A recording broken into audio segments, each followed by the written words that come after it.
Welcome to another Saturday, Made Saturdays. Today's video is honestly just a little bit different. Just bringing you guys on my evening walk. This is kind of something that I've just started doing maybe for over the last like 2 weeks of prep.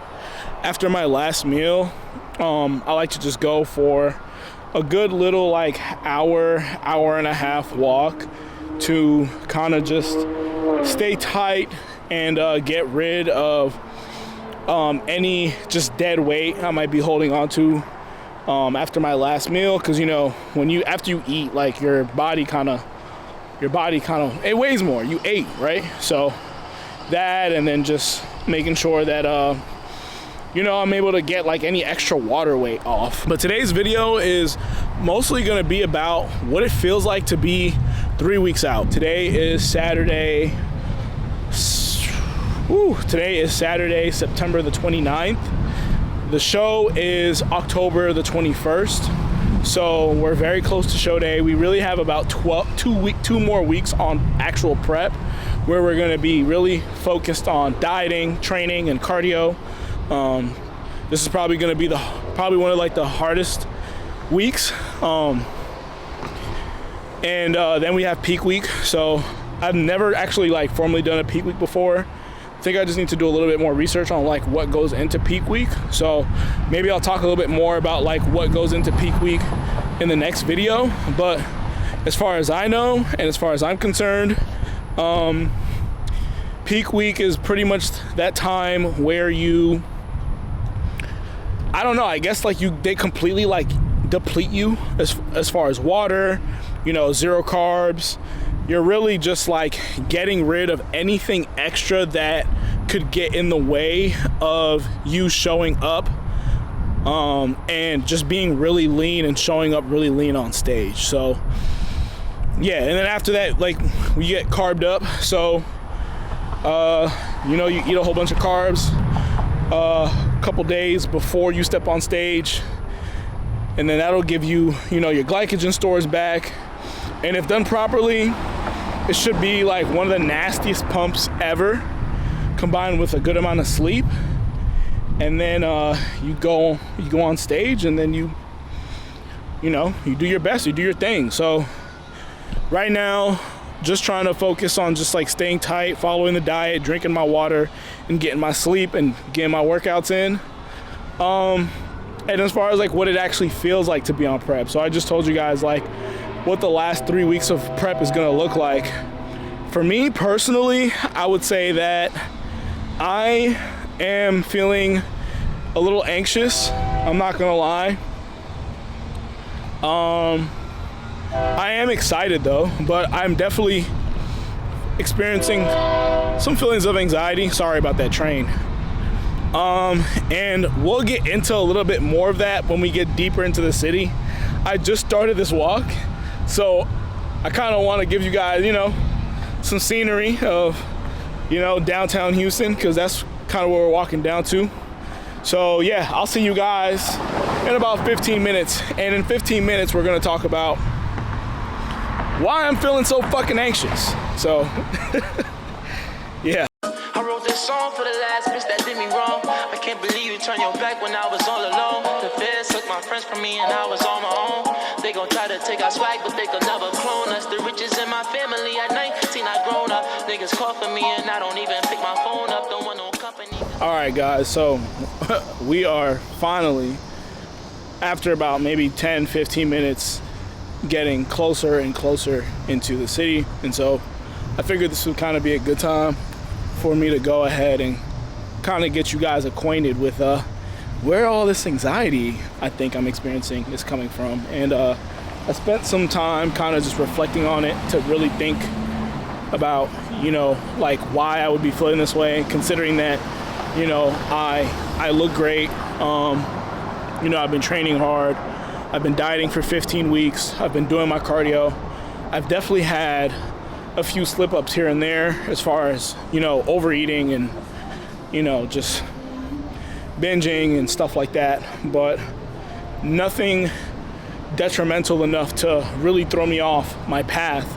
And then even then, in those instances where I did slip up and I did make those mistakes, you know, I kind of had to really sit down with myself and ask myself, like, why? Like, why would I do that? Like, why would I compromise my chances of becoming successful and winning, really, placing, you know, being a part of first call-outs for, you know, a moment of just gluttony, especially considering that, you know, I'm not really somebody that, I don't have like a food problem, you know what I mean? I've never been overweight, I've never been obese, that's never been something that's been a part of my character. And the only thing I could really say is that, you know, I definitely am the kind of person where I feel like a lot of people are like this, where when they experience stress or something that is emotionally taxing, they'll turn to comfort food. And I feel like that's probably been the biggest realization I've come to, like how often I would do it, but because my metabolism is fast, I've always been active, I've always kind of been working out, you know, I've never really seen it as an issue. But I think that, like, with that habit, and then with also the feelings of stress and anxiety going into the show, knowing that I could actually really do well, knowing that I could actually make first call-outs, knowing that I actually have a competitive physique, I think it's part of it is just a little bit of self-sabotage. To give you guys a little bit of background on myself, you know, I've been an athlete before. I played basketball in high school. I ran track. You know, I've done competitive sports. I've done it before. But something I've never really done before, and I'll be honest with you, is I've never performed at a level that was so elite to where winning was something that I did consistently, right? Doing well at something athletic-based, even though I had the talent or I had the skill to do just good enough, it was never really good enough for me to really excel and take it to the level that I wanted to take it and to get the W and to get the accolades and to get everything that I've ever wanted. And so I think being in a position to where that could actually happen, it's kind of scary. So in a lot of ways, doing this bodybuilding competition, competing in bodybuilding, moving to Houston in general, all these new experiences that I've been making, I've realized that a part of that experience and a part of these experiences that I'm having, it's kind of addressing a lot of the issues that my inner child is dealing with. Because there's nothing I would want more in this world than to win. For a fact, for sure. I got hella people that's coming to see me. I got hella people that are finding me online every single day, telling me how much I inspire them and how proud they are of me and how sick I look. And it's great, but a part of all of that comes with a lot of pressure, because it's like, oh shit, like, I really gotta fucking perform. And so I feel like that's where some of that anxiety and stress is coming from. Just having to perform and knowing that there are people that are watching, people that are counting on me, people that believe in me, and I don't want to let anybody down. You know what I mean? I don't want to let anyone down, and most importantly, I don't want to let myself down. You know, I feel like there's a lot that's riding on this show, that's riding a lot on this, and it's something that I've been really building myself up to, and I don't want to fuck up, but like, I feel like the instances where I made those attempts to self-sabotage, it was because I was experiencing those feelings, and I think in those moments I kind of just quit on myself.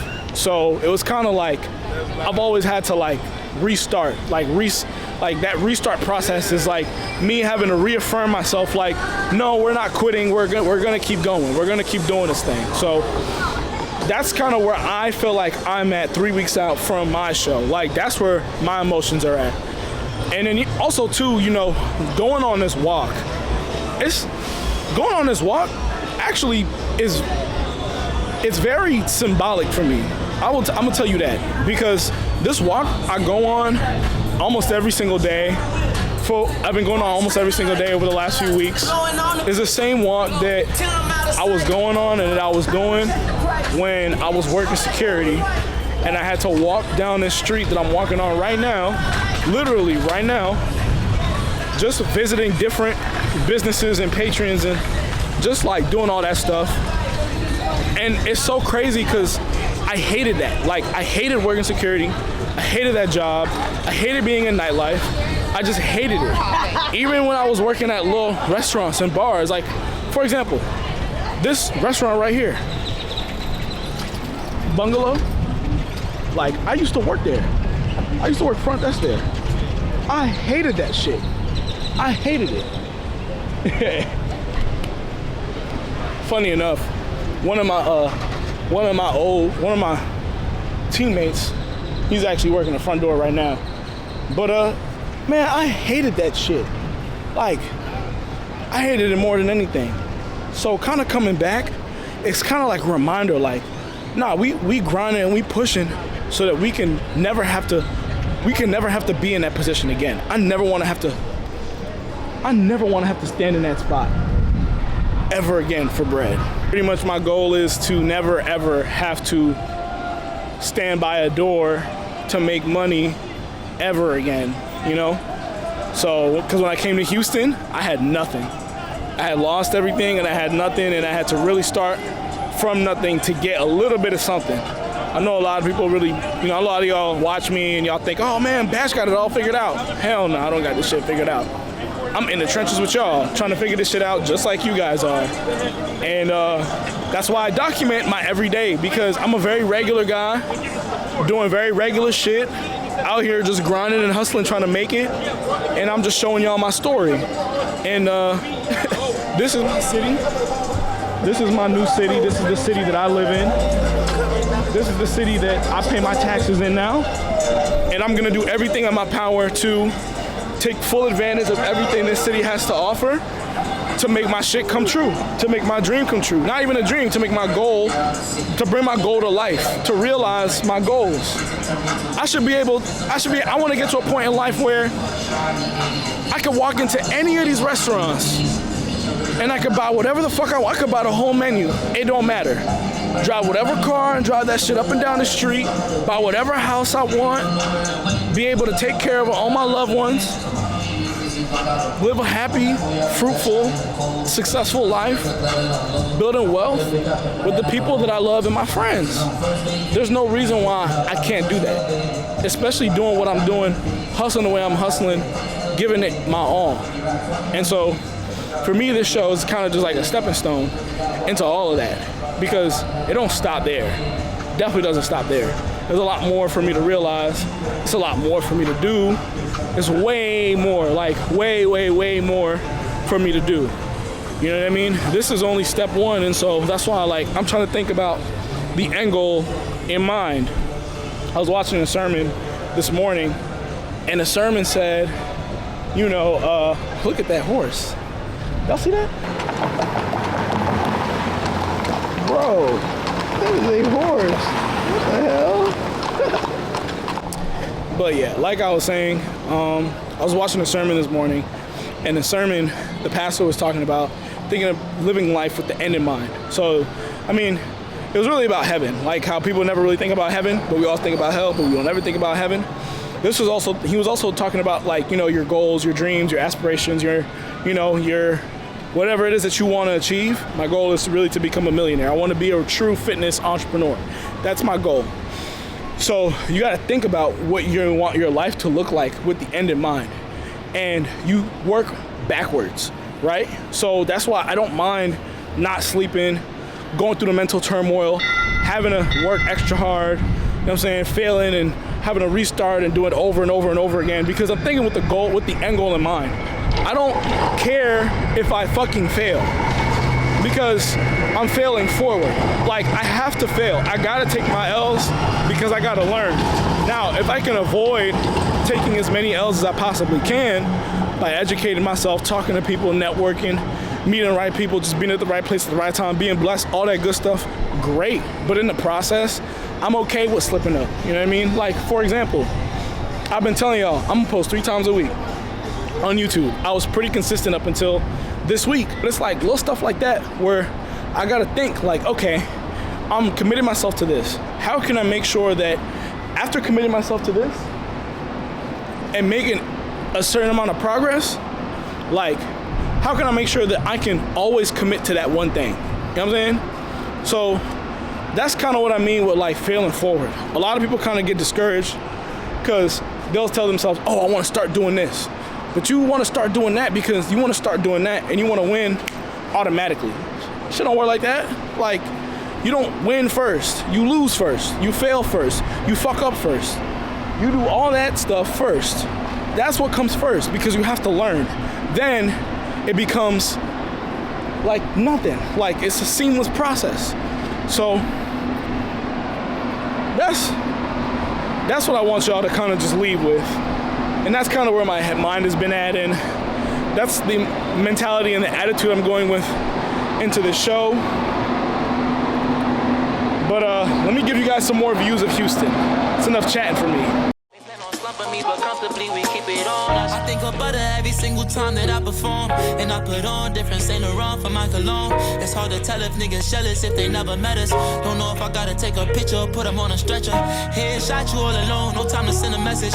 When you feel it in your bones, the only time you regret it. In French, there's a saying that talks about l'être et l'avoir. In life, it's not always about what you have, it's about who you are, which is the être. And my dad used to tell me that all the time. And it's times like these, it's moments like these, it's challenges like these that I face where I think about who it is that I want to be. And that's why I live and stand by the definition of being a made man. Because the definition of being a made man is about discovering who it is that you want to be. Because the more time you spend thinking about who you want to be, what type of man you want to be, what type of woman you want to be, what type of person you want to be, the closer you get to having all the things you want. It's not about avoir. It's not about having. It's about being. Y'all stay blessed, man. Stay hungry, stay humble, stay disciplined.